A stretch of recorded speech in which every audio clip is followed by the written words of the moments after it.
Praise the lord. యెషయా ప్రవక్త ద్వారా ప్రభైన తండ్రి అయిన దేవుడు మనకు ఒక గొప్ప వాగ్దానం ఇస్తున్నాడు. లెమ్ము, తేజరిల్లుము, నీకు వెలుగు వచ్చి ఉన్నది, యెహోవా మహిమ నీ మీద ఉదయించును. ఈ మాటలు మనకు ఎంత ధైర్యం ఇస్తాయి కదా. నిజంగానే దేవుడు ఈ లోకమునకు వచ్చినప్పుడు మన పైన వెలుగు కమ్ముకున్నదనమాట. ఎందుకంటే అంతవరకు మనము చీకటిలో ఉన్నాం. అయితే ప్రభువైన యేసుక్రీస్తు ఈ లోకానికి వచ్చినప్పుడు ఆయన చేసినటువంటి ఒక గొప్ప బలియాగమ ద్వారా మనకందరికీ కూడా పాప విమోచన కలిగింది, మనకు రక్షణ కలిగింది, మనకు శాప విమోచన కలిగింది. సమస్తము మనము కొత్తగా తయారయ్యాము, నూతనమైన వారముగా ఉన్నాము. కనుక మన పైన వెలుగు ఉదయించినప్పుడు మనం ఇక చీకటిలో లేము, మనం ఎల్లప్పుడూ కూడా వెలుగులోనే ఉన్నాము. వెలుగులో ఉండుట ద్వారా మనం ఏం చేస్తాము? వెలుగుగా కనిపిస్తూ ఉంటాం కదా.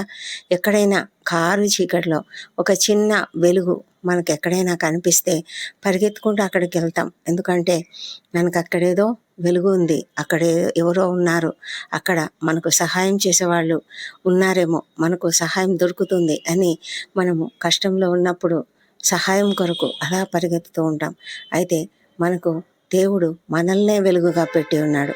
మనల్ని చూసి మన దగ్గరికి అనేకులు వస్తారు, వారి యొక్క సమస్యలు చెప్పుకుంటారు, మన కొరకు మన ప్రార్థనల కొరకు వాళ్ళు వేచి ఉంటారు. ఎందుకంటే మనము వెలుగుగా ఉన్నాము.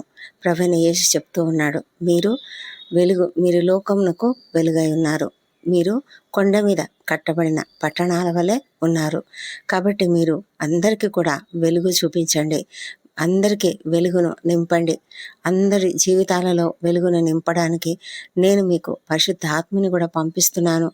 మీలో ఆయన ఉండి మీ ద్వారా కార్యాలు జరిగిస్తూ ఉంటాడు, మీరు ఎంతో శక్తివంతంగా పనిచేస్తారు అని ఆయన మనకు ఒక గొప్ప వాగ్దానం ఇచ్చి ఉన్నాడు.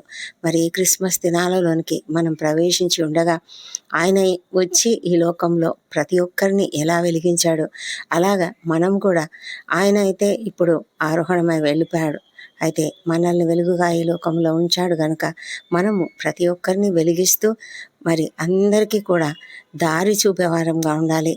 అనేకులకు ప్రభువైన యేసుక్రీస్తుని గురించి చెప్పి ఒక దారిని, అంటే రక్షణ పొందుట కొరకు దారిని చూపించగలగాలి. ఆ విధంగా చేయడానికి దేవుడు మనల్ని వాడుకోవాలని మనం ప్రార్థన చేద్దాం.